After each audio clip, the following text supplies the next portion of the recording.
Okay then guys, so this is a very cool example of a whetstone.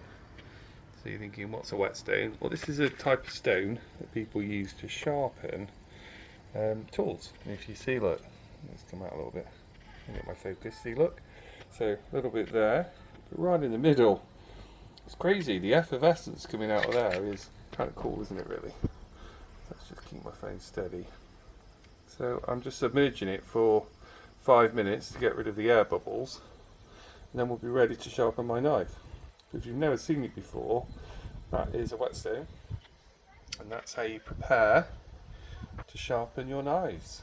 So you let all the water get into the stone first, and then it does its job and it lubricates as it sharpens. So quick example of soaking a whetstone. Very cool.